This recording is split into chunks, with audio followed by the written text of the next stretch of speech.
Donc déjà bonjour, bienvenue à tous, bienvenue dans ce webinaire qui s'intitule Promouvoir la filière textile en Île-de-France et susciter les coopérations. Donc celui-ci ouvre un cycle de webinaires sur les filières inclusives en Île-de-France, qui est organisé donc par le Graphi, qui s'échelonneront sur toute l'année 2021.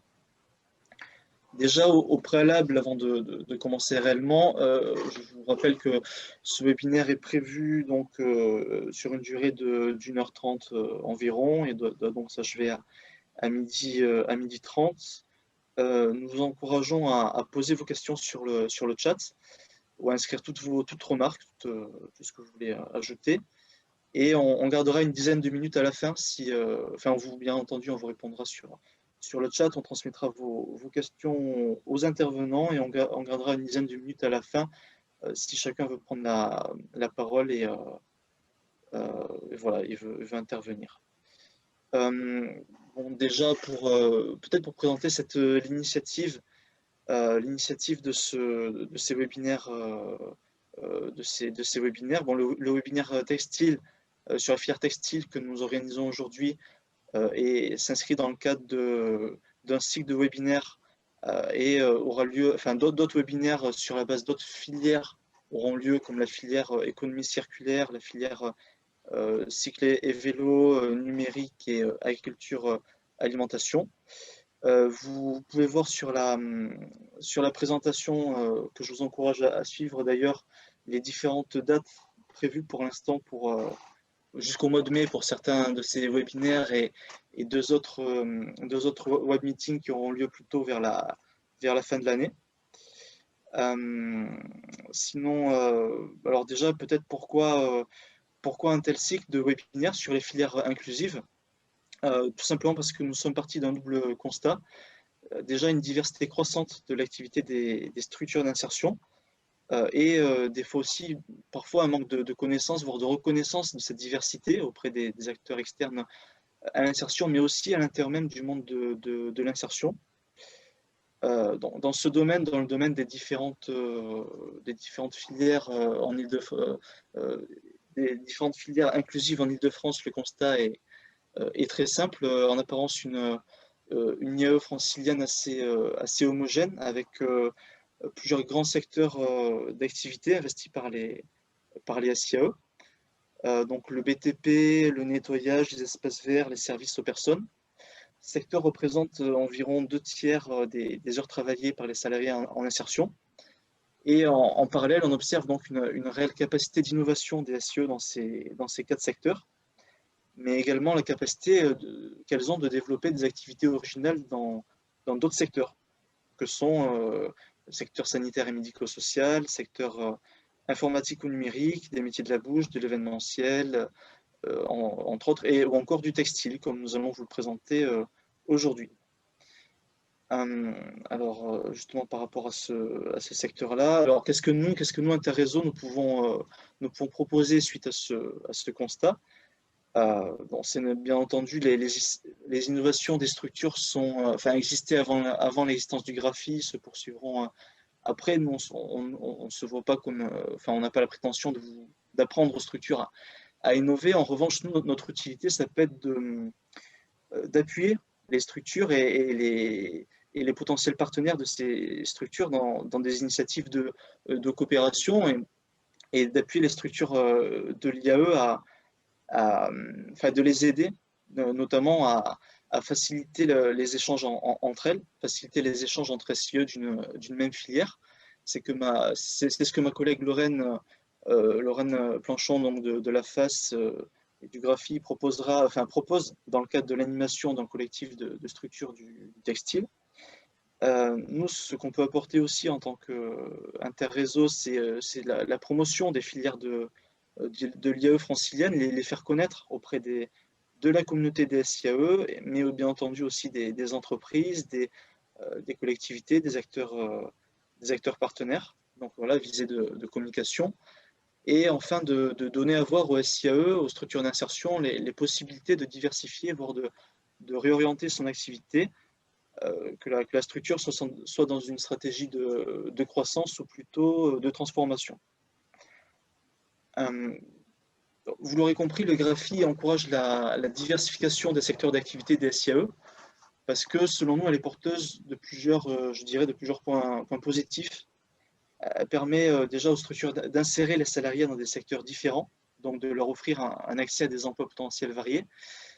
Il y a aussi la diversification de leur activité. Enfin, la diversification de leur activité résulte souvent d'une adaptation de la SIE à son environnement économique. Donc, nous pensons qu'ainsi, elle se donne davantage de possibilités de développement et elle consolide son modèle socio-économique. Et enfin, le fait de diversifier son activité, ça permet à la structure d'insérer des publics différents, et ce qui ouvre donc des potentiels d'accès de l'IAE à ce qu'on nomme les publics spécifiques notamment. En travaillant, le fait de travailler à la constitution de filières IAE s'explique aussi par la recherche du GRAPHI de faciliter la coopération entre les SIE de même secteur et à favoriser aussi les passerelles entre les SIAE entre les SIAE et les acteurs du secteur. Donc, d'où cet élément qui sera présent en deuxième partie du webinaire. Rencontrer les organismes représentatifs du secteur concerné, sourcer et contacter les entreprises classiques qui sont présentes, c'est des actions qui permettent aux SIAE de renforcer leur visibilité dans la filière concernée et qui maximisent leurs possibilités de partenariat. Enfin, pour être vraiment plus conjoncturel, je dirais, depuis mars 2021, on a vu de nombreuses structures d'insertion qui se sont investies dans des filières dont elles n'avaient aucune connaissance jusqu'alors. Enfin, l'exemple le plus connu étant la production de matériel de protection avec la confection de masques en tissu. À l'échelle nationale, c'est quand même 7% des structures qui ont augmenté ou créé une activité liée à l'urgence sanitaire. Donc c'est notable. Et face au bouleversement que cette crise a induite, le GRAPHI cherche à accompagner en parallèle, le GRAPHI cherche à accompagner les structures qui, de filières sinistrées, voudraient faire évoluer leur activité vers d'autres secteurs ou, ce qui est plus faisable, plus envisageable, à réorienter leur activité tout en restant dans la dite filière. Voilà, donc le webinaire du jour serait, comme vous pouvez le voir sur la présentation, se répartira en plusieurs temps. Tout d'abord, Lorraine Planchon, chargée de mission à la Fédération des acteurs de la solidarité Île-de-France, qui commencera par présenter l'action du GRAPHI en matière de promotion et d'animation de la filière des SIE du textile. Caroline Portes, directrice générale du réseau Tissons la solidarité, qui interviendra en suivant pour apporter des échanges sur des éclairages sur les enjeux actuels dans la filière textile. Rémi Antonucci, directeur de l'entreprise d'insertion Bisboutique Solidaire, qui nous présentera les opportunités du recyclage textile et son potentiel de développement. Et enfin, Marie-André Vassas, directrice de l'association intermédiaire Hercule Insertion, qui pourront nous parler d'un groupement innovant entre structures de l'IAE, du handicap et une entreprise classique sur de la production de masques. Ce temps d'échange sera animé par Lorraine et moi. Donc, encore une fois, n'hésitez pas à nous solliciter dans le chat et si vous avez des questions, des interrogations, des éléments à ajouter sur les interventions. Voilà, je passe maintenant la parole à Lorraine, donc pour ouvrir la première partie de ce webinaire. Super. Bonjour à tous. Merci Dominique. Juste, je te redonne la main sur le contrôle de l'écran Oui. pour que tu puisses activer les slides. Oui, donc du coup, donc c'est ce que disait Dominique. Donc en fait, dans le cadre du contexte sanitaire, en fait, la filière textile et l'action du GRAPHI sur ce secteur-là est née en fait depuis le mois de mars, dans le contexte de crise sanitaire, où en fait on s'est rendu compte qu'un certain nombre de structures se sont mobilisées sur l'activité de création et de confection de masques dans un contexte de pénurie nationale, et que nombre d'acteurs ont été sollicités par des collectivités, par des entreprises qui recherchaient justement une solution, et les structures se sont mobilisées d'une avec l'enjeu de pouvoir maintenir une activité, maintenir des salariés en insertion en emploi, et de pouvoir apporter une offre justement aux acteurs entreprises, collectivités, citoyens de leur territoire dans la nécessité. Donc la première démarche a été finalement de référencer les structures. Donc on a une quinzaine de structures qui se sont mobilisées sur le secteur. Certaines étaient déjà des chantiers d'insertion. Essentiellement, on a certaines associations intermédiaires qui ont réussi également à se mobiliser pour pouvoir maintenir ce secteur-là et l'activité. Et donc l'objectif, ça a été de référencer ces structures et de les accompagner à travers une animation collective sur les enjeux, parce qu'on était sur un secteur évolutif en termes de règles très changeant au cas par cas, de semaine en semaine. Donc les structures ont pris le pied levé. La majorité était sur le secteur textile initialement, mais pas que. Ce qui montre aussi qu'on a eu une mobilisation forte, avec une capacité d'adaptation assez intéressante pour les structures et pour l'ensemble des acteurs mobilisés sur le sujet. Donc la première vague, ça a été finalement d'opérer un travail sur le référencement de ces structures, de pouvoir les amener à coopérer, à collaborer ensemble, à faire de l'échange de pratiques pour mieux se repérer, pour favoriser sur le partage d'expériences et de techniques. Et effectivement, de pouvoir travailler sur des outils communs pour communiquer sur l'offre des structures en matière de masques. Avec chacune avait ses spécificités, mais en tout cas d'avoir un outil commun qui puisse permettre de valoriser et de rendre visible en matière de communication sur ce que proposaient les structures. Donc ça, c'était la première phase. Donc des commandes ont été passées par ce biais-là, par l'intermédiaire d'autres acteurs de type des SIAE et autres. L'idée, c'était aussi de mobiliser, de sensibiliser les donneurs d'ordre, des entreprises, etc., à cette possibilité de pouvoir faire appel aux structures de l'IAE sur ce besoin en matière de masques plus spécifiquement. Donc, à partir de cette expérience-là, l'objectif, ça a été en septembre, on s'est dit, le contexte ayant évolué, notamment les critères s'est endurci sur les questions d'homologation des masques, etc. L'idée, ça a été d'aller plus loin dans la démarche et de pouvoir référencer l'ensemble des structures de l'IAE en Île-de-France positionnées sur l'activité textile. On sait que c'est un secteur qui est assez peu ou mal connu, en tout cas quand on pense aux structures de l'insertion. On a tendance à penser au secteur classique du BTP, du nettoyage, des espaces verts quand on pense aux structures d'insertion de l'IAE. Et donc l'idée, c'est aussi de pouvoir montrer qu'il y a tout un collectif. Et là, aujourd'hui, on a 35 structures identifiées en Île-de-France positionnées sur ce secteur-là. Et l'idée, c'est de pouvoir élargir la dynamique collective qui a été lancée et de pouvoir, à partir de là, favoriser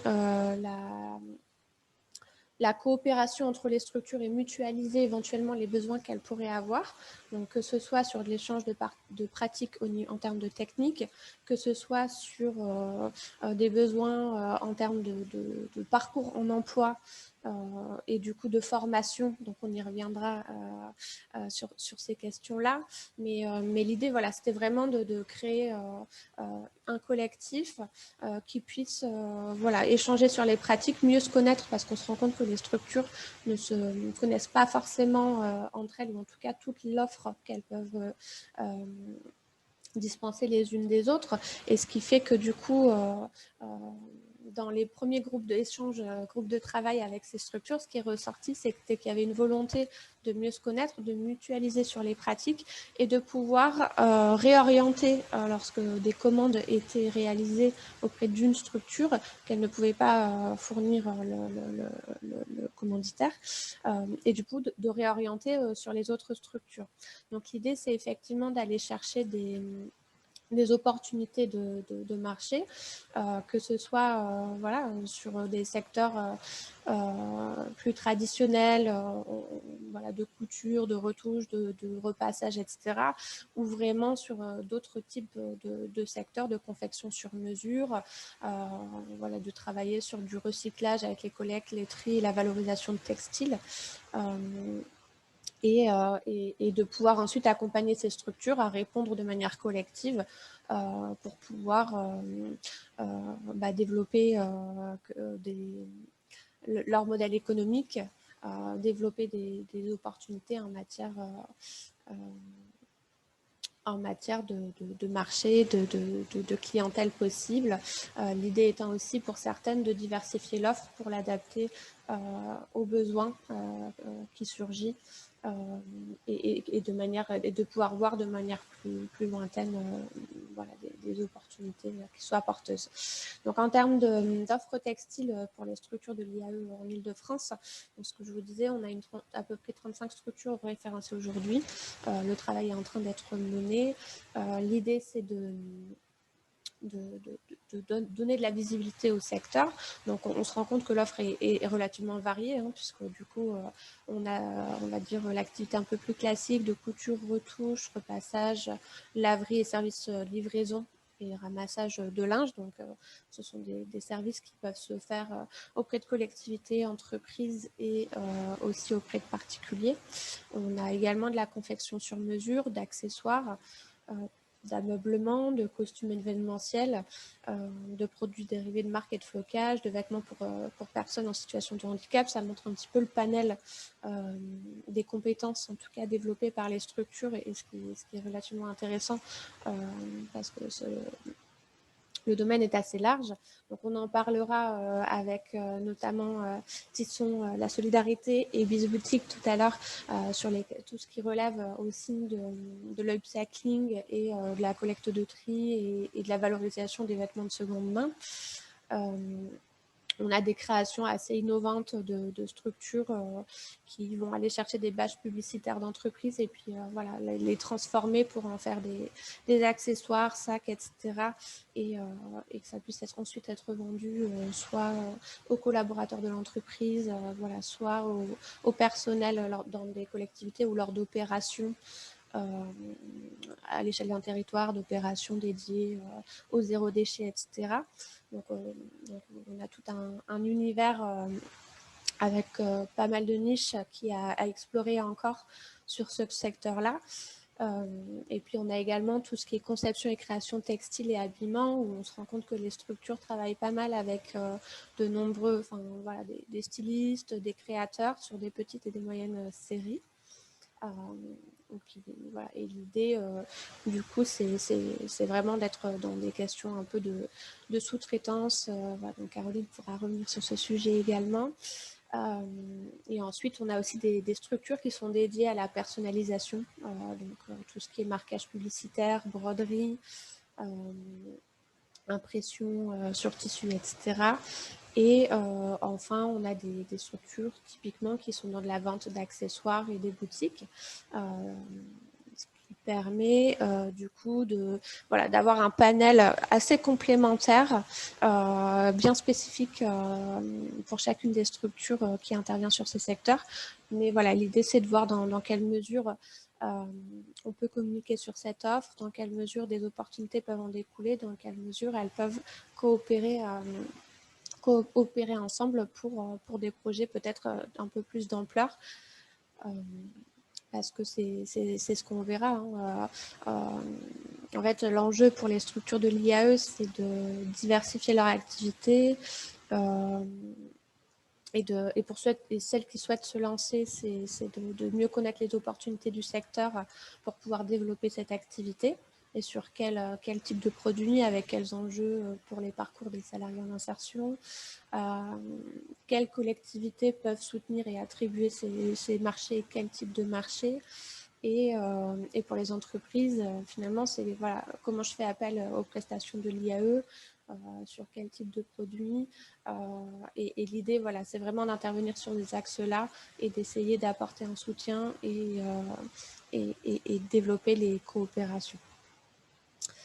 Voilà un petit peu voilà pour la mission que s'est donnée le Graphi sur la filière textile, en faisant un peu un état des lieux voilà, de l'offre des structures sur le volet textile.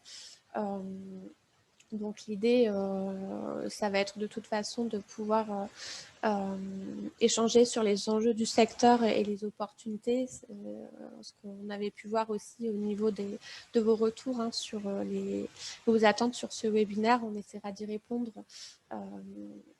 On sait qu'un certain nombre de participants réfléchissent aux enjeux de la filière ou cherchent à mieux connaître l'offre des structures de l'IAE ou à développer cette activité.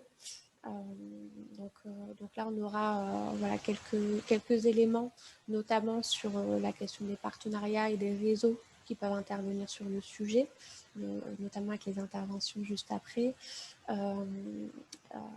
et de réfléchir aussi sur les débouchés et les compétences que nécessite ce secteur-là. Donc voilà, parce qu'on se rend compte, notamment sur les questions de l'emploi, que les structures qui sont positionnées sur la filière textile, la majorité utilise ce support pour remettre en activité professionnelle les salariés en insertion dans le cadre de leur parcours. Quand d'autres essaient vraiment de se spécialiser et de pousser sur certaines techniques, et de là, à partir de là, on entre sur une volonté de qualifier davantage les salariés en insertion sur ce secteur. Donc, Caroline pourra tout à fait nous en parler, et je vais d'ailleurs lui passer la main. Bonjour. Bonjour à tous. Je vais faire une rapide présentation du réseau Tisson. Je vais absolument pas m'appesantir sur tout ce qui est collecte, tri et réemploi en boutique, puisque Rémi parle juste derrière moi. Donc moi, je vais plutôt me focaliser en fin de compte sur les partenariats qu'on a montés avec les enseignes textiles dans le cadre de l'économie circulaire. Donc le réseau Tisson, c'est volontairement 70 structures sur le territoire national. Effectivement, comme on est un petit réseau avec 2 permanents, on ne peut pas avoir plus que 70 adhérents. Ils représentent 1900 salariés en insertion par an, avec une dominante de femmes à 83%, 400 permanents. Et c'est un réseau spécialisé, c'est-à-dire que tous nos adhérents sont sur la collecte, le tri, le lavage, le repassage, la vente et la couture. Évidemment, notre objectif, c'est d'aider les structures adhérentes à effectivement remettre un maximum de personnes dans l'emploi. Pour cela, on est aidé par 3 pôles. On a un pôle animation du réseau qui concerne plutôt la professionnalisation des structures. On a un pôle formation, donc on a un centre de formation qui est reconnu par la branche, avec 3 formations métiers. Vendeur polyvalent qui est en cours de certification, le vendeur conseil qui débouche sur le CQPI vendeur conseil, et on a une formation pareille en cours de certification retoucheur avec ce fameux axe upcycling. Et pour le moment, c'est vrai que ces formations-là ont été faites dans le cadre de PEC jusqu'à l'année dernière. Et on a pour projet de basculer effectivement toutes nos formations sur une plateforme numérique avec des serious games et pour les ouvrir aux personnes en situation de handicap. Donc ça, c'est un autre projet qui va plus dans tout ce qui est le webmaster numérique.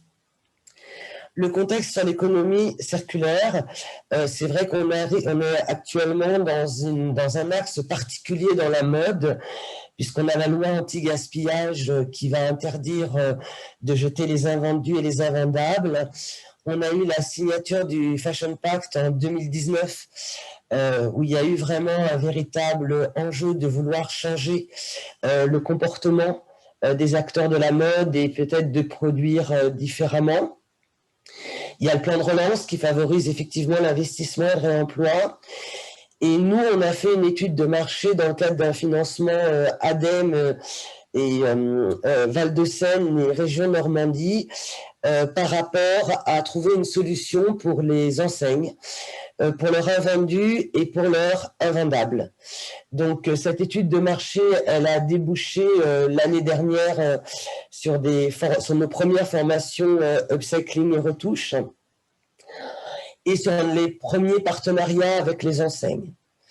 Donc, on a eu un premier partenariat qui a été mis en place avec les enseignes, qui est en fin de compte l'anonymisation de leurs vêtements. C'est-à-dire qu'on enlève toute trace de la marque sur le vêtement. Donc, ça veut dire cacher les logos, enfin, enlever les logos, enlever les broderies de logos, enlever les zips, enlever les boutons qui portent l'enseigne. Le but du jeu, enlever les doublures, enlever les étiquettes. Enfin, on est vraiment dans quelque chose d'une anonymisation totale du vêtement pour repartir sur une base zéro. Ces contrats ont lieu dans le cadre d'une sous-traitance puisqu'on rendait à l'enseigne derrière les vêtements.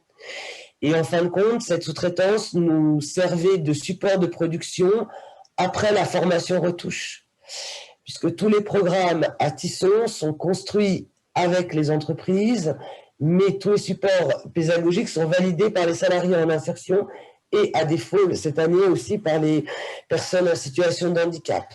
Donc le but du jeu est de vraiment créer un programme qui réponde aux besoins du marché le plus large possible.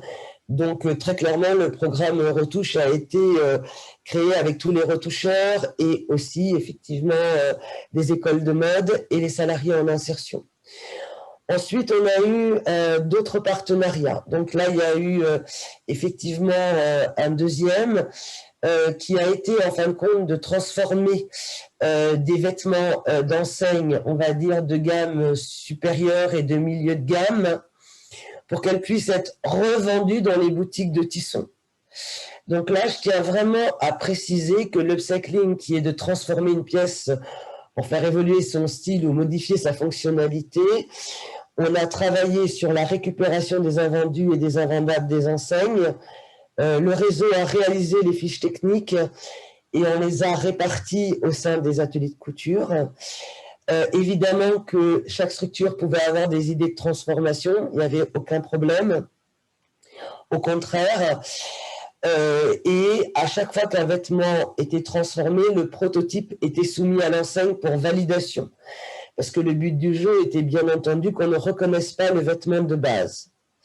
Je tiens à préciser, parce que c'est hyper important, ce n'est pas le même marché. Aujourd'hui, le upcycling a un marché dans la création de vêtements. Donc là, vous avez vraiment affaire à des pièces de créateurs dont le prix se justifie parfaitement et qui demandent un temps de travail qui n'est absolument pas le marché sur lequel s'est positionné Tisson. Nous, ce qu'on voulait, c'est que les vêtements soient revendus dans les boutiques de seconde main du réseau. Donc évidemment, quand vous êtes dans une boutique de seconde main, vous devez être en cohérence avec des prix qui sont pratiqués par la boutique et vous devez être aussi donc en cohérence, qui dit prix, avec un temps de travail. Donc nous ne sommes pas du tout sur la niche créative de l'upcycling. Nous sommes vraiment sur une niche de vêtements basiques qui puissent être vendus à des prix moyens de 25 € pour correspondre au prix des boutiques de Tisson. Voilà, je le précise parce qu'à chaque fois on me dit « Ah oui, mais par rapport à d'autres marques de l'upcycling, vous êtes vraiment pas cher. » Oui, c'est pas du tout le même marché. On n'est pas dans de la création à Tisson. Voilà. Donc, on est dans de la transformation de vêtements et le but a été de créer un process qui nous permettait de transformer rapidement des pièces, c'est-à-dire qu'on est sur des collections de 250 pièces en 15 jours pour finalement écouler ces invendus et ces invendables avec un temps de travail maximum de 2 heures. Donc, cette expérimentation est partie à partir de cette étude de marché et comme elle a bien fonctionné, donc là, il y a eu un troisième axe qui a été développé, qui n'est pas sur le PowerPoint parce qu'on ne l'avait pas fait encore à l'époque. On fait aujourd'hui, en fin de compte, des transformations d'invendus pour des enseignes. Et là, on se retrouve dans un contexte de sous-traitance. Voilà. Donc, l'objectif était d'agir sur 3 piliers. Le premier, l'anonymisation pour plutôt des marques de luxe, on va dire. Le deuxième, récupérer des dons haut de gamme et milieu de gamme, voire plus, pour nous transformer des vêtements, ramener du neuf dans les boutiques de seconde main, mais avec des produits en correspondance avec les autres vêtements qu'ils vendaient. Et le troisième, transformer des invendus, effectivement, pour une enseigne. Donc là, je vous ai mis quelques photos de vêtements juste pour que vous imaginez, que vous voyez bien la différence entre ce qu'on a, les tenues que vous connaissez qui sont de la création et les nôtres qui sont vraiment des vêtements basiques, parce que je veux vraiment qu'il n'y ait pas de mélange sur le marché. Donc voilà, les vêtements sont faits par rapport à des études de clientèle, qu'est-ce qu'elle aime pas, et évidemment varient suivant l'implantation de la boutique sur le territoire. Parce que ce n'est pas forcément le même produit qui se vend à Belfort et qui se vend à Pontarlier. Ensuite, on a énormément travaillé sur l'emploi des personnes derrière ces formations. Parce que ce qui nous importait, c'était de dire, OK, on est en train de créer une formation retouche, puisqu'on savait que le fabricant sur mesure n'était pas des débouchés importants, puisqu'aujourd'hui, les patronages se font sur ordinateur et ne se font plus sur patronage papier carton. Donc, on a voulu créer une formation qui a amené des débouchés. Et donc, on a fait des études de marché et des études sur l'emploi, effectivement, de la couture. Alors, déjà, le premier constat, et il est évident, c'est que là où le luxe se relocalise, les opportunités d'emploi ne sont pas les mêmes et les négociations avec les entreprises ne sont pas les mêmes. Voilà, donc on a une grosse, par exemple dans l'Est, on a énormément une relocalisation qui est importante. C'est pour ça que les premières formations de Tisson ont surtout eu lieu dans l'Est, puisque là on était sur des emplois et des formations directes avec les enseignes. Au niveau de la région parisienne, sur janvier 2021, on a à peu près 10 offres d'emploi. Alors, ce qui n'est pas énorme, maintenant vous connaissez comme moi la situation actuelle, mais ce qui se développe surtout en région parisienne, c'est plutôt, en fin de compte, et qui fonctionne apparemment, c'est la couture à domicile qui revient énormément. Donc, en fin de compte, vous avez des couveuses. Je ne sais pas si des gens connaissent Tilly. Moi, je l'ai mise parce que je trouve que c'est une plateforme qui suit vraiment les couturières, qui leur donne une projection de leur chiffre d'affaires, qui leur permettent, en fin de compte, de pouvoir voir si elles peuvent en vivre. Et on a vraiment ce développement de statut de couturières indépendantes qui deviennent finalement des couturières à domicile. Et sinon, évidemment, l'emploi est davantage chez les retoucheurs. Donc, on pense que l'industrie de la mode qui s'engage de plus en plus dans l'économie circulaire, qui pense de plus en plus à retravailler tout ce qui est ces anciennes collections, évidemment, ces invendus, va développer de nouveaux métiers. En tout cas, ce qui est très intéressant, c'est que ce soit pour les retoucheurs ou sur toutes les plateformes, en fin de compte, de couturières indépendantes, sont demandées la maîtrise de l'upcycling. Ce qui prouve qu'on va quand même, même au niveau des particuliers, vers cette demande de retravailler des vêtements et d'arriver à réutiliser finalement une base que les personnes avaient pour les transformer autrement. Donc je pense qu'on aura un peu plus de visibilité. En tout cas, aujourd'hui, sur les sites comme Fashion Job, vous voyez beaucoup de demandes de stylistes d'upcycling, ce qui prouve aussi une tendance qui se confirme, en tout cas, par rapport aux études de marché qui ont déjà été faites par rapport à ça. Alors, par contre, ce qu'il faut avoir conscience, pardon, c'est qu'à un moment donné, qui dit travailler dans la couture, dit quand même au niveau des salariés en insertion, maîtriser quand même un minimum les techniques. C'est-à-dire que on en a beaucoup discuté avec les associations tissons. C'est pas parce que les personnes à un moment donné ont produit beaucoup de masques et ont su faire des coutures droites qu'on peut parler d'elles comme retoucheuses. Il y a un moment donné où on ne vit pas de ce métier si on n'a pas ce qu'on appelle, en fin de compte, les maîtrises de la technique des retouches les plus courantes, donc qui vont quand même jusqu'à un certain niveau de manche. Voilà, moi c'est vraiment ce que je tenais à dire, c'est-à-dire que suivant le projet professionnel de la personne, si elle peut être en compétences transférables. Donc nous, on a travaillé beaucoup dans l'Est avec l'industrie, puisque la couture a beaucoup de transférables avec l'industrie. Et à l'époque, Peugeot engageait beaucoup, effectivement. Donc là, on avait des compétences transférables en couture sur les machines. On a travaillé aussi sur les compétences transférables avec l'aide à la personne. Mais quand vous êtes sur des compétences directes, il faut des mains, parce que sinon la personne, elle n'en vivra pas. Voilà. Moi, quand j'ai des personnes qui me disent qu'elles ne savent faire que des ourlets, qu'elles veulent monter une auto-entreprise, honnêtement, là, il faut faire énormément d'ourlets pour arriver à en vivre, ce qui devient quasiment impossible. Donc, je pense que la difficulté de l'emploi direct dans la couture, c'est réellement d'accompagner le projet professionnel de la personne.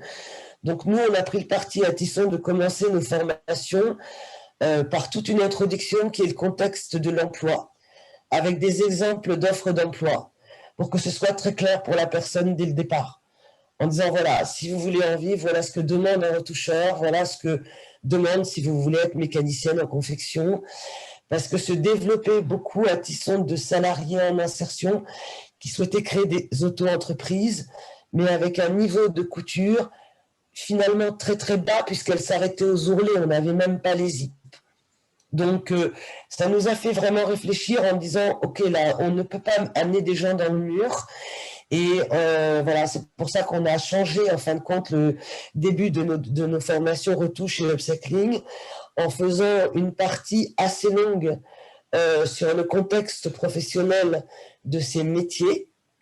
Et effectivement, avec non seulement les techniques demandées par les professionnels, mais on a même été jusqu'à mettre un nombre d'exemples d'offres d'emploi très précises pour qu'il n'y ait pas de confusion dès le départ sur les objectifs, en tout cas qu'elle devait acquérir si elle voulait en vivre. Voilà.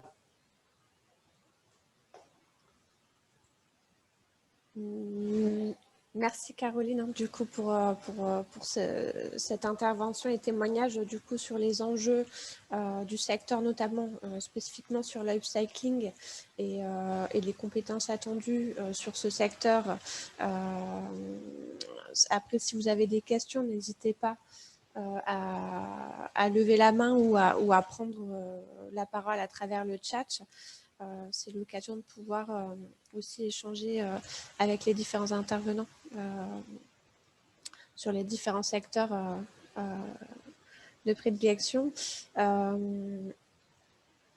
Après, c'est vrai que concernant les industries du luxe, Caroline, on sait qu'il y a un enjeu de relocalisation aujourd'hui et du coup, c'est ce qui en fait un secteur aussi intéressant.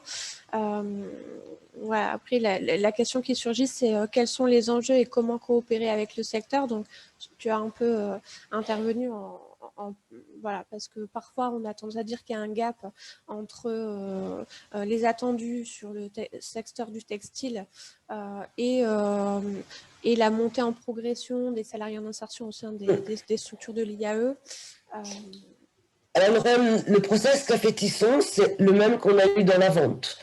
C'est-à-dire qu'à un moment donné, c'est pareil dans la vente, suivant le marché de la vente sur lequel que tu te positionnes, hein, le bas de gamme, le moyen de gamme ou le gamme supérieur, tu ne vas pas avoir les mêmes offres d'emploi. Tu vas être d'un côté dans le vendeur polyvalent, plus tu montes, plus tu es dans le vendeur conseil, où on te demande des compétences.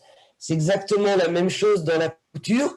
Suivant là où tu te positionnes, tu peux avoir des retoucheurs qui vont te demander de maîtriser carrément les techniques de ce qu'on appelle de finition haut de gamme, et puis tu vas avoir des retoucheurs qui vont se contenter finalement que tu maîtrises les finitions, on va dire moyenne gamme, plutôt qui sont du surfilage. Donc, le postulat de Tisson a toujours été d'aller voir les entreprises en amont sur le terrain. Et c'est ce qu'on a fait dans l'Est, c'est-à-dire que dans l'Est, quand on a monté les formations retouches, en amont, des gens qui relocalisaient donc du luxe sont venus dans une de mes structures discuter avec la CIP, la directrice de la structure et l'encadrant de couture pour se mettre d'accord sur ce que nous, on devait apporter aux personnes dans cette formation pour que les personnes puissent passer les tests. Donc, à défaut, là, on parlait d'entreprises qui relocalisaient avec du cuir. Donc, de toute façon, la formation retouche n'en avait pas. Donc, on s'est mis d'accord sur un gap qu'elles devaient acquérir pendant cette formation. Et derrière, certaines ont pu rentrer directement en emploi pérenne et d'autres sont passées par le chemin de la formation. Je pense que c'est hyper important quand on commence à faire une formation sur de l'emploi direct, d'analyser, alors nous c'est ce qu'on fait, on analyse pendant 6 mois le bassin. Déjà pour voir les mouvances, mais déjà pour maîtriser le bassin et te dire finalement au niveau des employeurs, c'est quoi le dominant? Est-ce que c'est des retoucheurs plutôt haut de gamme? Est-ce que c'est des retoucheurs plutôt bas de gamme? Est-ce que c'est où on est sur ce curseur? Et qu'est-ce qu'on va être obligé de transmettre aux personnes et jusqu'à quel niveau elles vont devoir aller pour arriver à trouver de l'emploi quand tu es toujours en emploi direct? Moi, je vais être très clair. Je vais prendre l'exemple de la vente parce que c'est la même chose. J'ai des bassins où finalement, faire le vendeur conseil CQPI serait complètement aberrant puisque de toute façon, tu n'as pas d'enseigne haut de gamme dans leur bassin. Autant faire un vendeur polyvalent qui va t'ouvrir un maximum de portes de la grande distribution jusqu'au milieu de gamme, puisque des enseignes comme Indidex ont bien les 2 offres d'emploi, du vendeur polyvalent au vendeur conseil. Et ben c'est pareil pour la couture. Le bassin, finalement, qu'est-ce qu'on demande? En Normandie, on demande plutôt des mécaniciennes, puisque c'est ça qu'on demande sur le bassin. Alors, on va adapter finalement les objectifs qu'on va donner aux salariés en insertion qui veulent en vivre, d'avoir ces compétences. C'est là où je dis que finalement, je n'ai pas fait d'expérience aujourd'hui en Île-de-France, donc c'est plus difficile pour moi pour en parler. Mais à un moment donné, c'est quoi le bassin? C'est quoi la demande des entreprises? Et finalement, de négocier en amont de la formation avec les entreprises, c'est beaucoup plus simple parce que finalement, tu sais les attendus. Alors, ce process, à la base, Tisson, il a été obligé de le mettre en place dès 2017, puisque nous, on appartenait à l'époque à l'ancien OPCO textile, et toutes mes formations se faisaient dans le cadre de PEC, et dans les PEC, tu es obligé d'avoir un employeur dès le début de la formation. Donc, c'est de toute façon un process qu'on a mis en place obligatoirement depuis longtemps. Mais je pense qu'effectivement, le mieux quand on s'engage sur une formation est effectivement d'étudier le bassin pour pouvoir après répondre à l'emploi des personnes. On ne changera pas les besoins des entreprises. Donc, comment on s'adapte à eux pour avoir un maximum de retour à l'emploi? On n'inventera pas un bassin où il n'y a pas de demande. Ça nous est arrivé, comme je disais, à Belfort, où à un moment donné, il n'y avait pas d'emploi dans la couture. On a fait tout un travail avec le monde de l'industrie pour faire connaître les métiers de l'industrie aux personnes et pour qu'elles puissent être embauchées à la fin de la formation en compétences transférables dans l'industrie sur des fauteuils automobiles. Voilà, donc je pense qu'à un moment donné, il est important de lier en tout cas la formation au bassin et à l'emploi. Merci beaucoup. J'avais une question de la part de Paul Ginard. Par rapport aux formations de Tisson la Solidarité, il se demandait si elles étaient disponibles en Île-de-France. Oui. Si oui, combien de temps durent-elles? Et à partir de quel prix sont-elles disponibles également? Alors, à Tisson, si tu veux, c'est un petit peu compliqué. Alors, les formations, bien sûr, elles sont disponibles. Donc, nous, aujourd'hui, on a une double casquette, c'est-à-dire on appartient aussi à l'OPCO d'Uniformation. Donc, en fin de compte, quand on me demande une formation à Tisson, ben, on bascule par l'OPCO, d'accord, qui est Uniformation. Et donc, on fait un programme de formation. Ce programme de formation, il est normalement la durée suivant là où en sont les personnes, parce que nous on demande une évaluation des personnes avant la formation. Le programme total de retouche, il fait 300 heures. Mais par exemple, si tu te retrouves dans un groupe de couture où tu as déjà des mains, on ne va pas leur faire perdre du temps à apprendre ce qu'elles ont déjà appris. Donc on va finalement limiter le temps à ce dont elles ont besoin. Donc, par exemple, on a fait une formation retouche l'année dernière. Les personnes n'ont eu que 154 heures de formation parce qu'elles avaient déjà une base. Donc, en fin de compte, ce qui est important, c'est toujours le même objectif à Tisson, c'est de ne pas faire perdre de temps à une personne. Donc, généralement, ce qu'on fait quand on monte une formation, on va dans la structure, on évalue les gens par rapport à leurs compétences couture, et avec l'encadrant de couture, avec la direction, on prend le programme de formation et on va dire, ben voilà, ces personnes peuvent commencer au module 2, au module 3, et du coup, on définit un temps de formation par rapport au niveau de couture. D'accord, merci beaucoup. Peut-être une dernière question là-dessus. Catherine Bernard se demandait, vous demandez du coup s'il y avait, si ça veut dire qu'il y a bien une étude sur les bassins, sur les demandes en Île-de-France, au moins par Uniformation. Est-ce que vous avez des éléments là-dessus? Alors, la première étude, je la débute. C'est là où je vous ai dit que au jour d'aujourd'hui, j'ai peu de recul sur la région parisienne. Par contre, ce que j'ai pu noter, ce qui se développait énormément en région parisienne, c'est vraiment ce statut de couturière indépendante. Mais attention, il ne s'est pas que en région parisienne. Vous l'avez aussi dans toutes les grandes villes, comme Aix, comme Bordeaux. On a vraiment ce retour de ce statut-là. Alors, je ne vais pas rentrer dans le détail parce que ce serait un peu long. Attention, quand vous êtes en statut d'indépendante, ce n'est pas la même chose si vous appartenez au service retouche que créatrice. Des fois, c'est bien de mixer ce double statut d'indépendant. Donc ça, nous, on l'a affiné, c'est assez technique, hein, parce que la retouche dépend du monde du service, pas la création. Mais en tout cas, c'est un statut qui se profile. Moi, je sais par exemple que la plateforme TI cherchait des couturières, puisqu'ils sont venus vers moi, parce qu'ils cherchaient une quinzaine de couturières l'année dernière. Je pense qu'il faut pousser l'étude un peu plus loin au jour d'aujourd'hui, puisque je ne l'ai pas testé. Donc moi, c'est vrai que j'aime bien parler une fois que j'ai des chiffres stables et fiables. Voilà, je l'ai fait dans l'Est. Là, je peux dire on attend de retour à l'emploi, on attend... voilà. Là, je voudrais, et c'était ma demande, hein, puisque finalement, je me suis rapproché de Lorraine à la base pour ça. Je n'ai pas de structure Tisson aujourd'hui qui font de la couture dans l'Île-de-France. Donc j'avais dit à Lorraine, j'aimerais bien monter une expérimentation avec un atelier couture en Île-de-France. Donc, entre-temps, j'ai eu un nouvel adhérent. Donc, ça tombe bien. J'espère pouvoir le faire avec Espéro. Mais ce que je voudrais, voilà, c'est être dans du tangible. Parce que ça me permettrait justement de pouvoir aller voir les retoucheurs, de pouvoir aller plus loin avec les employeurs. Parce que quand tu es dans le cadre d'une formation, c'est plus facile d'aller voir des gens que quand tu dis, ouais, je fais juste une étude de marché, je voudrais que... Là, tu dis, j'ai un groupe de tant de personnes, ils cherchent du job, c'est quoi les conditions pour rentrer chez vous, c'est quoi... Voilà, le fait d'être sur quelque chose de factuel, et encore une fois, c'est toujours fait avec la structure, permet aussi de créer des liens. Moi, ce que je tiens à dire, c'est que quand je me bats autant pour faire déplacer des gens du luxe dans des structures, c'est la même chose. C'est que le but du jeu, c'est qu'après, elles n'ont plus besoin du réseau. C'est-à-dire que le lien, il est créé, les gens se sont déplacés, ont vu la structure, ont rencontré la direction, ont rencontré l'encadrant de couture, et elles peuvent derrière continuer à envoyer des personnes faire les tests. Voilà. Ce qui est le plus dur, c'est le point d'ancrage.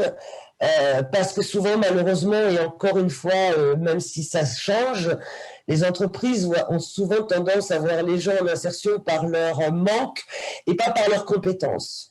Et le but du jeu, c'est d'amener l'entreprise dedans. C'est effectivement que tout d'un coup, on change un regard et elle voit les gens par leurs compétences. De la même façon qu'on a instauré à Tisson un jury de la branche à chaque fin de formation, il y avait un double enjeu. C'était de dire aux entreprises, venez évaluer des gens vous-même pour qu'elles rencontrent les salariés en insertion et qu'elles puissent changer de regard sur elles. Ou sur eux, pardon, parce que j'ai des hommes en couture. En tout cas, Merci bien, Caroline. Donc maintenant, nous allons je vais laisser la parole à Rémi Antonucci, qui va pouvoir nous parler de l'entreprise d'insertion qu'il dirige, Bis Boutique Solidaire. Merci à vous. Donc effectivement, on est adhérents du réseau Tisson la Solidarité, comme disait Caroline, mais nous, on ne fait pas de couture. On intervient plutôt sur, un peu comme le ferait Emmaüs, par exemple, sur de la collecte de vêtements, du tri de vêtements et de la revente en boutique. Donc c'est ça que je vais vous présenter un peu ce qu'on fait aujourd'hui, un peu pour nous les enjeux qu'on a identifiés dans le secteur et nous, nos pistes de développement à terme. Bis Boutique Solidaire, c'est un projet qui date de 2011. À l'époque, j'avais été recruté par le Secours catholique qui collectait des vêtements à son siège, mais qui n'en faisait entre guillemets rien et qui voulait revaloriser ces vêtements à travers une offre d'insertion. Du coup, assez rapidement, on s'était orienté sur l'idée de monter un atelier chantier d'insertion à Paris. Il y avait une centaine de tonnes de textiles à la base et de créer un atelier de tri qui aurait trié ces 100 tonnes de vêtements et puis une boutique pour revendre les plus beaux vêtements issus du tri. Voilà, ça c'est un peu le point de démarrage de notre projet BIS. BIS, en fait, le nom, c'est l'idée de seconde vie des vêtements et puis de seconde chance des salariés ou de rebond des salariés qu'on avait en insertion. La structure a été agréée atelier chantier d'insertion en fin 2011 par la Directe et on a démarré nos activités en 2012 pour le tri en janvier 2012 et on a ouvert notre première boutique, donc Bis Boutique Solidaire, dans le 3e arrondissement de Paris en mars 2012. Donc du coup, voilà, pour l'historique ultra rapide de la structure, je vais vous dire quelques mots maintenant où on en est à l'heure actuelle. 9 ans après, Bis Boutique Solidaire, c'est devenu une entreprise d'insertion. Alors pourquoi? Tout simplement parce qu'on faisait trop de chiffre d'affaires pour rester chantier d'insertion. Normalement, un chantier d'insertion ne doit pas faire plus de 30 ou 50% de chiffre d'affaires dans ses ressources. Nous, on était largement au-dessus. Aujourd'hui, on trie 650 tonnes de textiles par an. Pour vous donner un ordre d'idée, on trie 2 millions, un peu plus de 2 millions de pièces par an, vêtements et accessoires. Ces vêtements, en fait, viennent de Paris, Île-de-France. Très rapidement, les vêtements qu'on avait à la base, Secours catholique, ne suffisaient pas. Et on s'est posé la question de savoir comment développer notre collecte textile. Alors nous, Bis Boutique Solidaire, on n'était pas, contrairement à la Croix-Rouge, au Secours populaire, à Emmaüs, très connus. Et il nous a paru que les gens n'allaient pas nous donner des vêtements comme ça. Du coup, on a pris le parti d'intervenir en achat. Aujourd'hui, en fait, on travaille avec l'essentiel des structures du textile à Paris et en Île-de-France qui ne feraient pas partie du réseau Emmaüs, on va dire. Donc aujourd'hui, finalement, je rachète à ces associations collectrices de vêtements les vêtements qu'elles collectent, mais qu'elles ne trient pas ou qu'elles ont en partie trié, mais elles n'ont pas besoin de tout. Donc, du coup, nous, BIS va racheter ces vêtements et les retrier pour ses besoins propres. Aujourd'hui, on travaille avec effectivement le Secours catholique qui était notre partenaire de départ, mais aussi le Secours populaire, la Croix-Rouge, les apprentis d'Auteuil, etc. On a aujourd'hui des liens aussi avec le réseau des ressourceries à Paris. Et voilà d'où viennent nos vêtements. Sur les 650 tonnes qu'on trie par an dans notre atelier, à peine 10% sont gardés pour nos boutiques parce que nous, on a fait le parti pris. Il y avait tellement de concurrence quand on a commencé à Paris. On s'est dit, il faut qu'on trouve un concept commercial qui se différencie un peu des autres et on a pris le parti de vendre uniquement des vêtements moyens, haut de gamme, luxe et couture. Donc, notre offre en boutique est ultra calibrée sur ce type de produit. On vend super pas cher puisque nos prix de vente sont entre 5 et 15% du prix neuf et tout est présenté comme dans une boutique de prêt-à-porter classique pour vraiment essayer d'attirer un maximum de clients. Et du coup, aujourd'hui, on l'exploite 3 boutiques en propre, la boutique du 3e historique, mais aussi désormais une boutique dans le 9e arrondissement et une boutique dans le 15e arrondissement. Ces boutiques sont de taille assez réduite. En fait, la plus petite dans le 9e arrondissement a une superficie de vente de 35 mètres carrés, la plus grande dans le 3e arrondissement de 70 mètres carrés. Mais ça marche plutôt pas mal puisqu'aujourd'hui, on écoule 200 000 vêtements par an dans nos boutiques, ce qui représente à peu près 100 000 ventes annuelles. En moyenne, sur nos 3 boutiques, on fait 500 ventes jour, donc ça marche plutôt pas mal. Et pour les vêtements que nous, on ne va pas garder, qu'on a collectés, qu'on a triés, mais qui ne partent pas dans nos boutiques, aujourd'hui, on en donne plusieurs dizaines de milliers gratuitement à des associations par an. Ça, c'est un parti pris que nous, on l'a fait, d'aider des associations qui vont faire du distributif. Et le reste part aujourd'hui chez un industriel qui, lui, va tout retrier, puis une partie partira en réemploi en France ou en export ou en recyclage. Voilà, donc je vous disais entreprise d'insertion, budget annuel d'à peu près 2 millions d'euros aujourd'hui, et pour réaliser toutes ces activités, nous avons aujourd'hui 37 salariés à temps plein, 12 salariés en CDI et 25 salariés en insertion. Là, je pense qu'il faut peut-être dire quelques mots justement sur ce qu'on fait dans l'insertion. Aujourd'hui, nos salariés en insertion sont ultra éloignés de l'emploi. En fait, j'ai un public salarié en insertion qui est le même que dans un chantier d'insertion. Ce n'est pas parce qu'on a une entreprise d'insertion, on a fait le parti pris de garder des gens ultra éloignés de l'emploi, qui travaillent par contre 35 heures chez nous.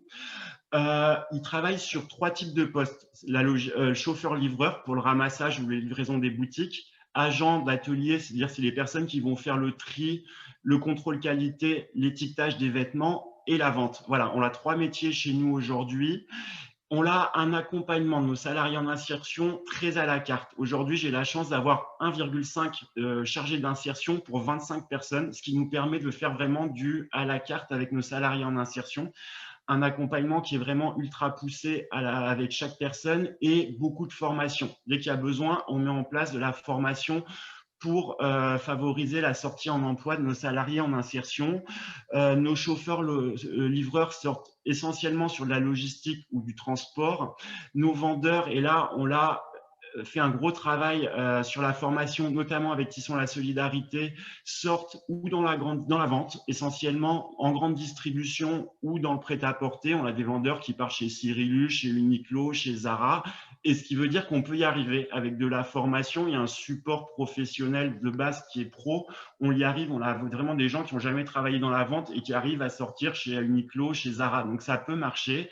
Et les gens qui travaillent à l'atelier, là, vu que le tri en tant que tel de vêtements n'est pas un métier qu'on retrouve ailleurs, on va vraiment travailler à la carte avec nos salariés en insertion sur leurs projets professionnels. J'en ai qui partent dans la logistique, mais il y en a aussi qui vont aller travailler dans la vente, dans la restauration, dans la sécurité. Et là, on va mettre en place, nous, les formations qui vont bien pour leur permettre de retrouver un emploi.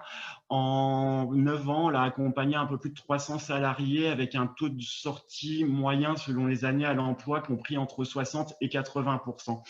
Voilà, en gros, pour la photo de Bisboutique Solidaire. Qu'est-ce qu'est Bisboutique Solidaire aujourd'hui? Je pense peut-être que ce qui nous distingue un peu d'autres acteurs du textile à Paris et en Ile-de-France, c'est qu'on a vraiment un aspect mode ultra poussé. On a vraiment, nous, travaillé un concept commercial très, très mode. On l'a voulu en tout cas, c'était vraiment un parti de pris de départ, être ultra professionnel sur nos activités. Notre atelier est organisé vraiment de manière très professionnelle. Nos boutiques fonctionnent comme des boutiques du secteur classique. Notre encadrement aujourd'hui est essentiellement constitué de gens qui viennent de la mode ou du monde de la vente. Et c'est ce qui nous permet de vraiment former nos salariés en insertion vraiment bien pour leur permettre de retrouver un emploi. Et je pense aussi, ce qui nous distingue peut-être d'autres, c'est qu'on a essayé depuis le début, mais parce qu'on était un tout petit projet, une toute petite association, de travailler de manière extrêmement partenariale avec tous les gens qu'on pouvait, de manière partenariale. Je vous le disais sur la collecte textile, en fait, aujourd'hui, nous, on ne collecte pas de vêtements, on travaille avec plus de 15 associations à Paris, en Ile-de-France, pour sourcer le textile qui va être collecté, qui va être trié dans notre atelier. On a travaillé de manière partenariale sur tout ce qui est recherche de financement, développement du projet. Aujourd'hui, en 9 ans, on a investi à peu près 1 million d'euros Dans nos activités, on a eu un fort soutien, Mairie de Paris, partenaires publics, mais aussi fondations d'entreprises, entreprises.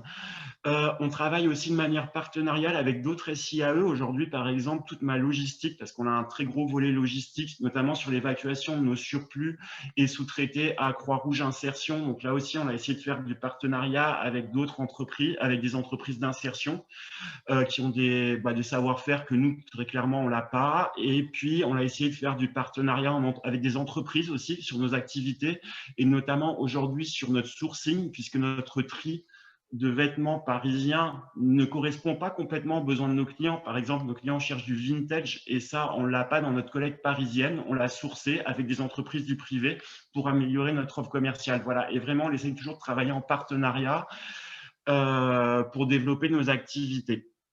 Du coup, voilà, le projet marche plutôt bien. Il a toujours été rentable. Cela dit, je pense que le secteur du textile est en train d'évoluer très fortement. Aujourd'hui, on voit qu'il y a une concurrence de plus en plus forte sur la collecte de textiles de la part d'enseignes notamment. Il y a une forte évolution des modes de consommation. Alors, les gens consomment beaucoup plus de vêtements d'occasion, donc ça, c'est plutôt bien pour les acteurs que nous sommes, mais aussi quand on voit l'émergence de plateformes comme Vinted, etc., où les gens vendent directement leurs vêtements d'occasion eux-mêmes sur Internet. Là, nous, en tant qu'association et structure de l'ESS, on a un vrai risque en termes de baisse de qualité de la collecte textile. Donc ça, c'est aussi un facteur qui est en train de changer. Dans les autres gros changements, on voit aussi que sur la distribution, effectivement, le secteur, l'occasion, le vêtement d'occasion est porteur, mais il y a de plus en plus d'acteurs sur le marché de l'occasion. Quand vous voyez que demain, dans tous les points, dans les magasins Auchan, demain, vous aurez un corner d'occasion dans tous les Auchan, ça va être de la concurrence en plus pour le secteur associatif, sachant que sous-traitent toute leur production à notamment une PME qui s'appelle Patata, mais qui a mis un process industriel qui est énorme en place, capable de fournir des hyper en vêtements de seconde main. Donc là-dessus, il y a aussi pour le secteur associatif un vrai facteur de risque en termes de concurrence. Et puis plus globalement, je pense que le marché est en train de changer, notamment sur les surplus textiles. Aujourd'hui, toutes les associations du réemploi comme nous valorisent en réemploi peut-être 5-10% des volumes collectés, mais ont du mal à revaloriser les 90% restants, dont une partie est du déchet.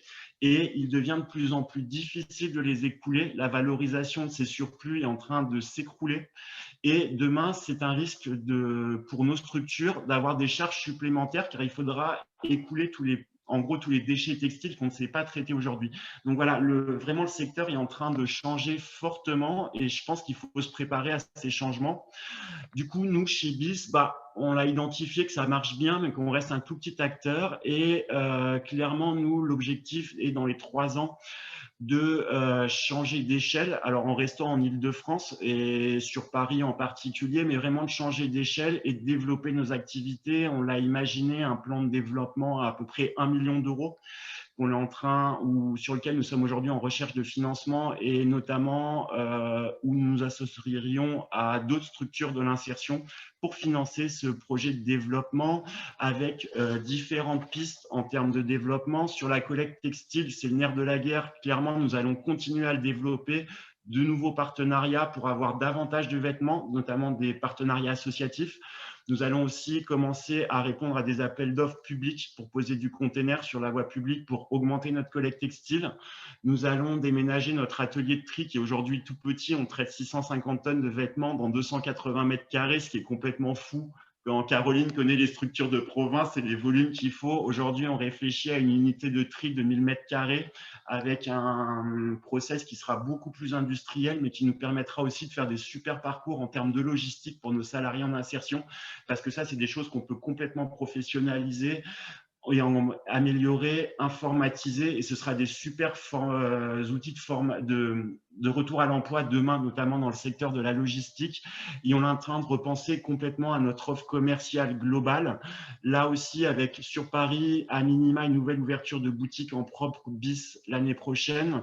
La réflexion avec l'ouverture de corner BIS dans des magasins classiques, plutôt hype, voilà, j'en dirai pas plus, mais plutôt des grands magasins.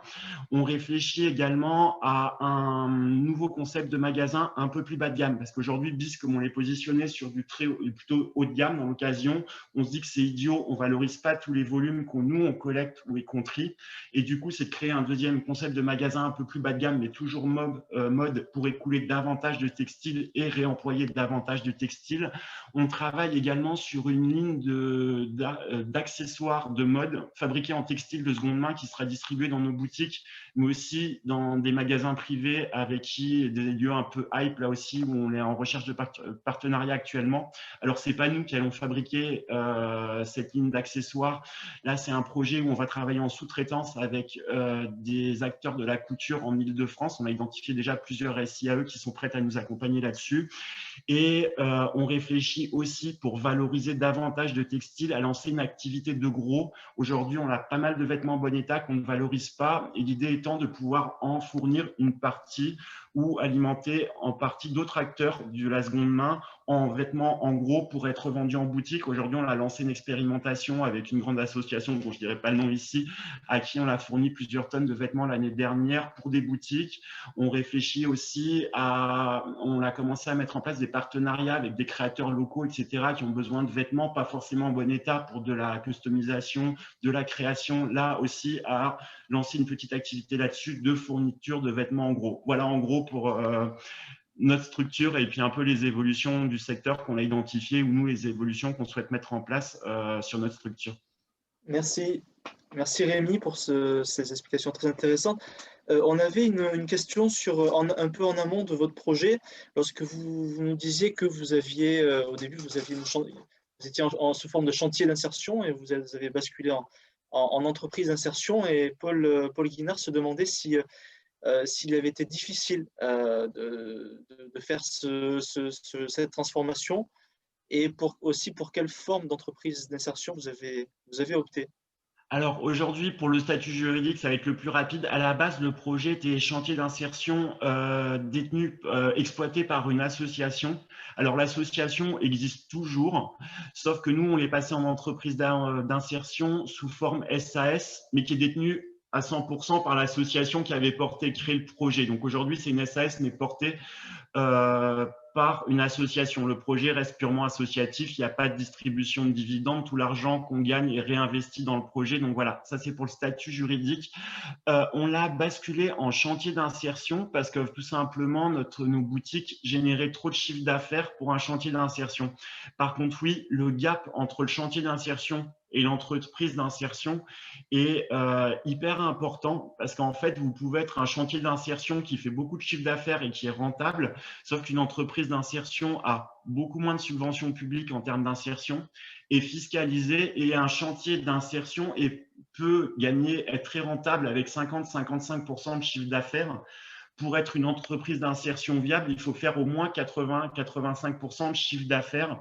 Donc le gap entre les deux est important, et il y a un vrai travail là de réflexion sur le modèle, sur les ressources financières qu'on est capable de mobiliser pour réussir la transition de chantier d'insertion en entreprise d'insertion. La bascule n'est pas du tout évidente. D'accord, merci.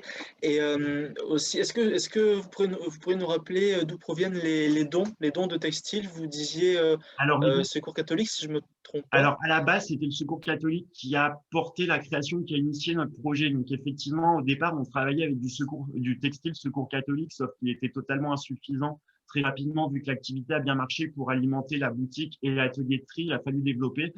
Aujourd'hui, on bosse on rachète des lots de vêtements au Secours populaire, aux apprentis d'Auteuil, à la Croix-Rouge, à la Cravate solidaire, aux Petits Frères des pauvres. Enfin, en gros, clairement, on travaille à plusieurs ressourceries. Aujourd'hui, on travaille quasiment avec toutes les structures présentes dans le textile sur Paris et en Île-de-France, hors réseau Emmaüs, qui a plutôt traditionnellement travaillé avec le relais. Voilà.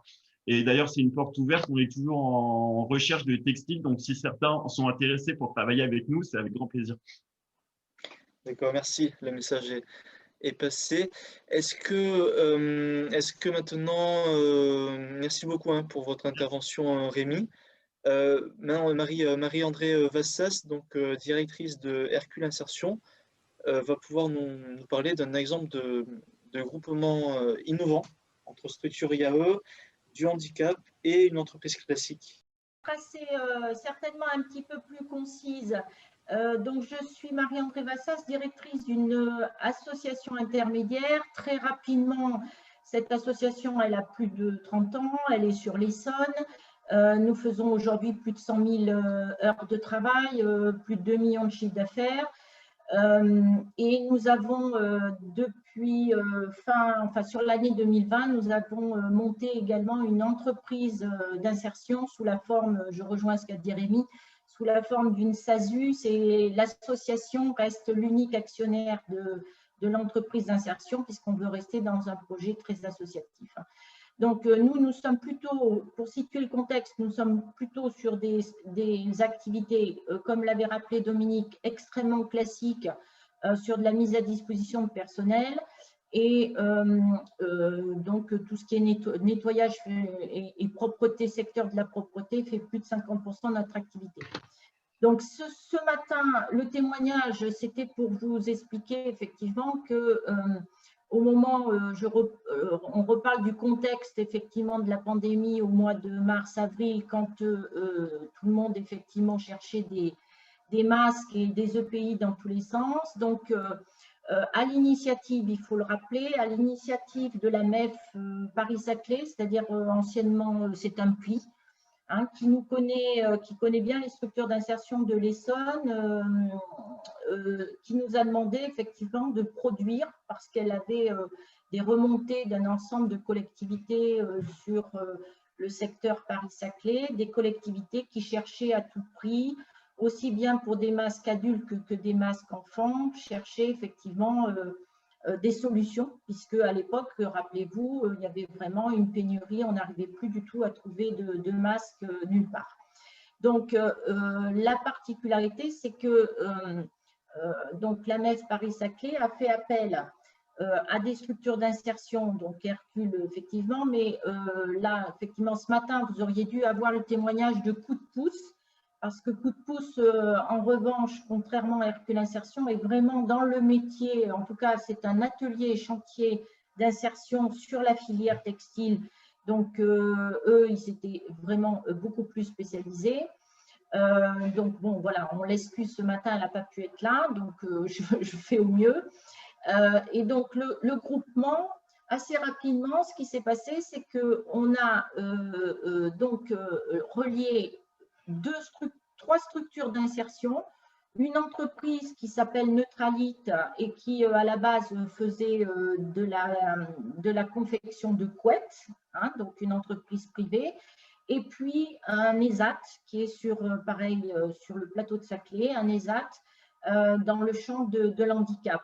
Et donc, nous avons décidé de créer un groupement avec comme chef de file, bon, ça a été un choix tout de suite assez simple, un groupement type comme un GME dans le cadre des marchés publics, pour ceux qui connaissent un petit peu le principe.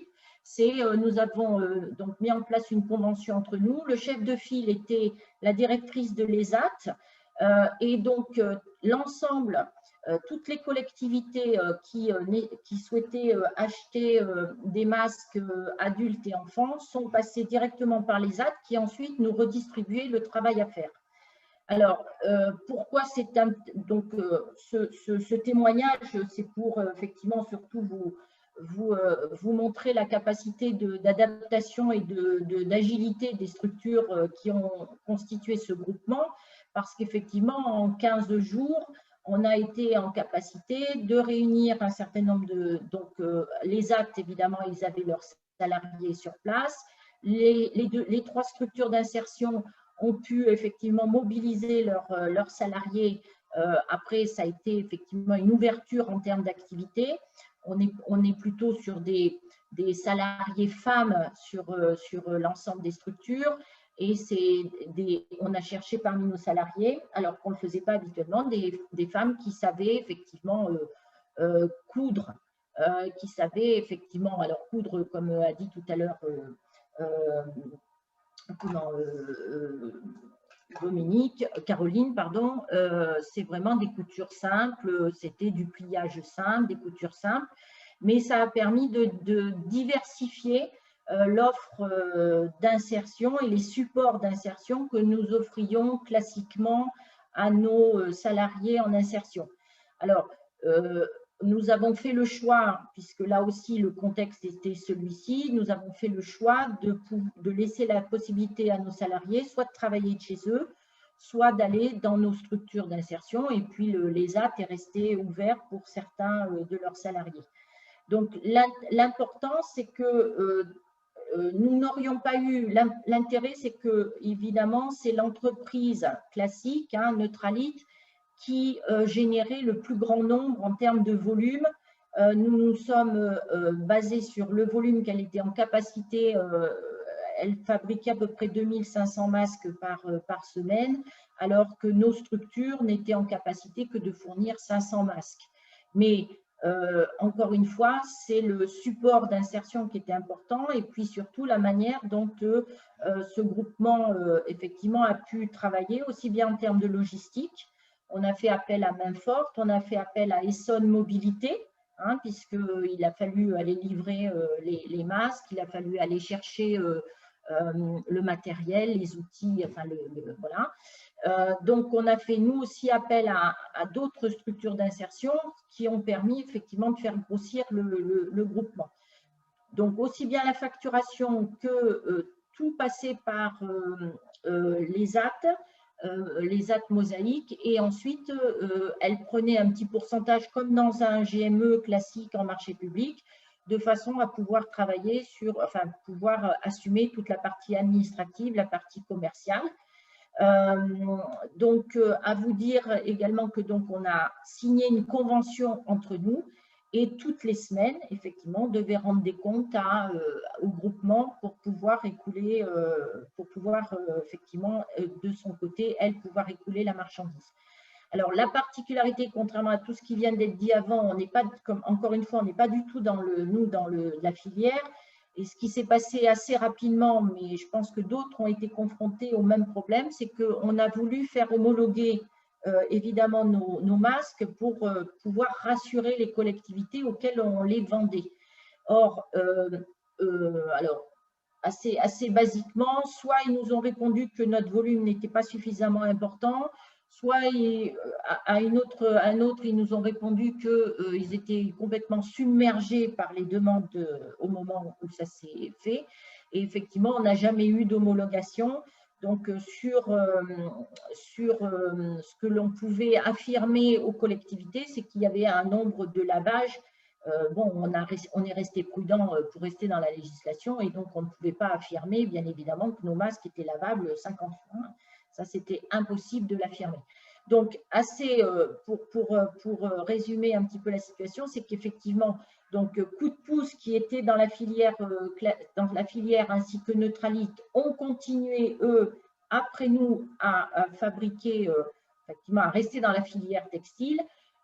Hercule Insertion et l'autre et les AT mosaïques, pour l'instant on est en stand-by, mais ça n'a pas été notre choix de continuer, puisque en l'occurrence on voit bien on le savait déjà, c'est un métier, on vient bien d'entendre tout ce qui vient d'être dit, c'est un vrai métier, et que ça a permis tout de même à nos salariés en insertion de trouver d'autres supports. Et effectivement, aujourd'hui, les personnes qui se sont orientées, à qui on a donné la possibilité de faire ce travail de couture pendant 2 mois, ça a déclenché à nouveau un projet professionnel pour certains, et aujourd'hui, effectivement, de pouvoir vérifier, en tout cas, si elles peuvent trouver du travail, soit en tant qu'indépendantes, soit effectivement sur de l'entreprise plus classique. Pour mener à bien ce groupement, on s'est appuyé assez classiquement sur des outils. Voilà, il y a eu beaucoup d'échanges. Bien évidemment, les coopérations, elles ne se font pas sans un échange important. Nous avons utilisé des outils très classiques hein, qu'on connaît tous aujourd'hui, la visio, WhatsApp. Voilà, on a utilisé tous les outils possibles et imaginables puisque, encore une fois, si on se remet dans le contexte de l'époque, il y avait un confinement qui était quand même assez drastique et que, effectivement, tout ce travail-là a pu être mené en moins de 15 jours grâce, évidemment, aux outils de communication actuels. Hein. Et après, comme je vous l'ai dit tout à l'heure, c'est les actes mosaïques qui centralisaient tout ce qui était facturation, la convention GME, etc. etc. Hein. Donc, effectivement, là, on voit que les coopérations, hein, puisque c'était un petit peu l'idée du témoignage, bon, on a tous des exemples de coopération et en tout cas, je suis également trésorière, en tout cas, je suis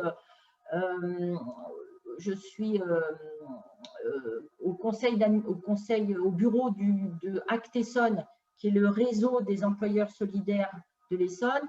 Et effectivement, on voit bien à travers ce type d'exercice tout l'intérêt de coopérer, c'est ce qu'a dit Rémi également tout à l'heure, c'est-à-dire coopérer, travailler tous ensemble autour d'un même projet en se répartissant le travail. Et ce que je disais à Lorraine l'autre jour, c'est qu'il faut accepter qu'il y ait un chef de file, parce que pour moi, je suis mandataire par ailleurs de GME plus classique hein, dans le cadre des marchés publics. On voit bien qu'il faut accepter qu'il y ait un chef de file.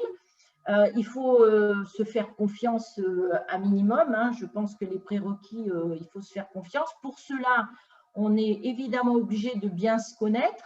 Bon, et là, la particularité, c'est qu'on ne connaissait pas l'entreprise privée et pas beaucoup non plus les actes mosaïques. Bon, dans ce genre d'événement, comme bien souvent, bah, c'est plutôt la relation de personne à personne qui a bien fonctionné. Et après, effectivement, a suivi l'ensemble de la logistique et l'ensemble du process. Mais par définition, je crois qu'il faut effectivement, on sait qu'il faut qu'il y ait un certain nombre de prérequis qui soient installés et qu'il faut que tout le monde effectivement aille dans le même sens et accepte effectivement le jeu entre guillemets de la coopération qui n'est pas toujours très simple à mettre en œuvre. Hein, donc ça c'est important. Voilà, alors je ne sais pas, comme Coup de pouce n'est pas là, je ne peux pas répondre à sa place. Peut-être que Lorraine a des informations sur ce qui est devenu aujourd'hui Coup de pouce par rapport à la filière textile. Mais en tout cas, par rapport à l'exemple du groupement innovant, ça nous fait dire demain matin qu'effectivement, on peut rebondir, on peut effectivement reproduire ce groupement de manière sur d'autres opérations. Et l'intérêt, c'est surtout de réunir le secteur de l'handicap, le secteur de l'entreprise classique et les structures d'insertion. Donc, ce triptyque-là a très bien fonctionné et on peut le retrouver par ailleurs même sur l'entreprise d'insertion que je dirige ou sur l'association intermédiaire. On sait très bien qu'effectivement, on va vers ça et qu'aujourd'hui, c'est le type de projet que nous essayons de mettre en œuvre le plus souvent au bénéfice effectivement de nos salariés en insertion qui vont de ce fait trouver beaucoup plus facilement des débouchés derrière pour pouvoir travailler. Hein, et ça se fait en très bonne entente. Et je pense que l'entreprise classique aujourd'hui, nous, on a fait un pas en avant, mais eux, effectivement, s'ouvrent au monde de l'ESS et je pense qu'actuellement, je trouve plus facile, effectivement, de travailler autour de ces groupements parce que je pense que chacun a une lecture peut-être un peu différente des enjeux qui sont des enjeux citoyens et qui sont les nôtres. Dominique, je ne sais pas si tu as des questions de la part des participants, sinon je pense qu'on va pouvoir… Surtout des remerciements de la part de chacun pour l'implication des intervenants et la qualité de leur témoignage. Ouais, on reste à disposition voilà, si vous souhaitez aller plus loin, développer des coopérations avec le secteur, avoir des informations complémentaires. Donc, ce sera avec grand plaisir.